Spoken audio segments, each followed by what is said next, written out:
is interesting. The Browns' pass defense kind of gives context to just how good it is, or was rather, a year ago. First in lowish completion percentage. They only allowed 57.4% completions. Second in yards passing allowed, 31.49. Tied for first in passes of 20-plus yards, only 39. First in passing first downs, given up 136.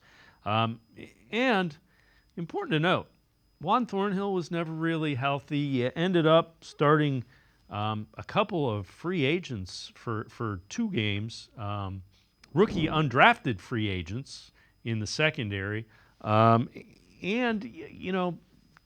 Denzel Ward missed games. Greg Newsome missed games. So what that shows you is it was the system, and they identified players that could fit within the system. That's the sign of a good front office and a good coaching staff. Yeah, that's certainly been where Andrew Berry has kind of made his money, I think, as a GM, is getting those pieces to work in the secondary. Obviously, you talked about the Anthony Bell and Ronnie Hickman, each having big moments to step up for guys like Juan Thornhill and Grant Delpit being out at the end of the season. D'Anthony Bell had that pass break, that play on against Darnell Mooney, where Mooney almost caught that Hail Mary, but then Bell picked it off to end the game. And then Ronnie Hickman had that pick six against the Jets in that Thursday night game that kind of helped spark the blowout a little bit. And obviously, those two guys, I think, deserved a lot of credit for helping to make sure the Browns maintained that strong level of play in the secondary. But then you also look at the top 3 corners. Martin Emerson missed 1 game last season.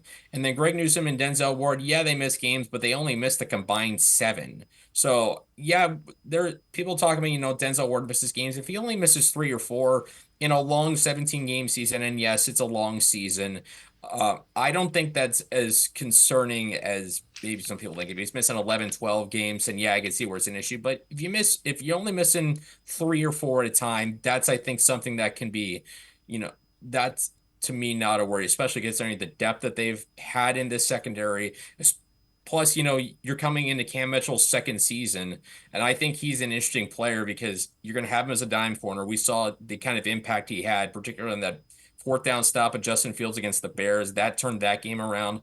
I think he's got a chance to have a nice impact as a depth option. But especially when you have those top 3 corners, you keep on the field for a vast majority of games, they're going to make it very difficult on opponents to throw on them.